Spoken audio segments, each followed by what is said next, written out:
Punta tayo guys ng bayan, kakain tayo ng lugaw.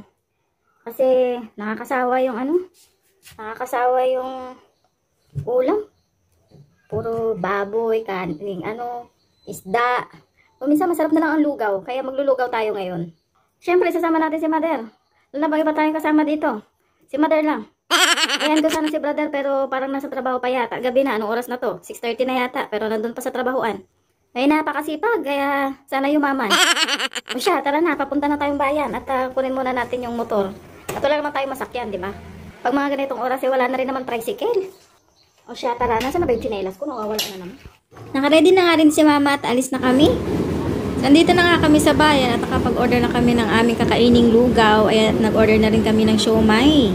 Nilagyan ko na nga rin pala ng sili yung aking lugaw dahil masarap talaga pag medyo maanghang-anghang ang lugaw. Dati bawat nagbabakasyon ako ay kumakain kami ni brother dito ng lugaw, pero hindi pa dati dito yung pwesto kundi nasa loob ng court pa. Ngayon ay masasabi ko talaga na may mga improvement din talaga dito sa aming probinsya. So dito sa probinsya ay hindi makukumpleto ang bakasyon mo kapag hindi ka nakatikim nitong lugaw baga ni Dayan. Saktong-sakto din to kapag kayo nagtitipid at nagdi-date ka, abay 35 pesos lang, eh busog na busog ka na. Nakalimutan ko rin palang tanungin kung magkano yung presyo ng siomai namin. Eh kami gutom na eh, kaya binirahan na namin ang todo.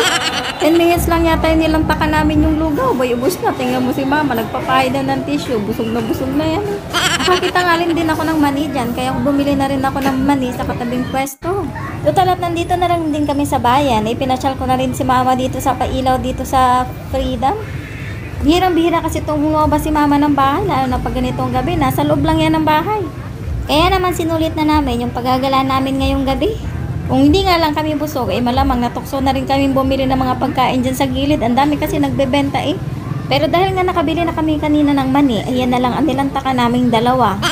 Hinahandahan ko na nga ng kain at baka maya-maya matawag na naman ako sa CR nito. Napakahirap pa naman din mag-CR dito. Pag ganito kasi nagmamantika yung kinakain ko, nag-aalboroto yung tiyan ko. Ewan ko nga ba. Habang nga kami kumakain ng mani, sinasabihan ko si mama na magdahan-dahan siya at baka dalawa na kami mag-CR neto. Like daughter, like mother talaga. Uy, baliktad. Ayan nga, at habang kami nakaupo dito sa park na to, napakasakit naman ang leeg namin paruot pa rin yung leeg namin dahil sa dami din ang naglalakad Ayan nga, at nakapoy na kami kababantay dito sa mga nagdadaan dito mga tao at napakadami. Kaya sinunod namin puntahan yung painting dito sa may old munisipyo. Ambay ko gusto mo daw yung pusa. 10,000. Hinahangan yung parang-paro. Aba, gusto pa yata ni mama yung pusang worth 10,000 pesos. Sabay wala tayong pambili niyan Pambili lang ng mani kanina at lugaw ang dala natin.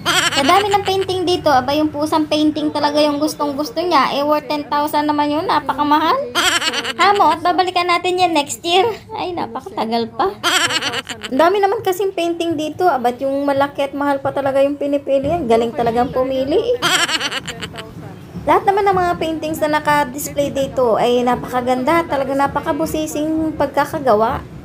Napakatalented talaga ng mga local artist namin dito sa Romblon. Talaga namang ang gaganda ng mga gawa. Ay kung ako lang ang pagdudrawingin yan isang parang ting-ting lang ang gawa ko niyan. May kung gusto mong pumunta dito at bibili ng painting, huwag ka mag-alala dahil nakalagay naman yung presyo sa pinaka-board mismo ng painting. May isang oras na kami nakatitig dito sa painting at hindi talaga nababa yung presyo. Ganun pa rin. Na ako'y naawa dito kay mama. Talagang tinititigan niya talaga yung pusang painting na yun. Ang mahal kasi. Diyos ko. Hayaan mo ma at bukas punta ulit tayo. Baka sakali. You like that?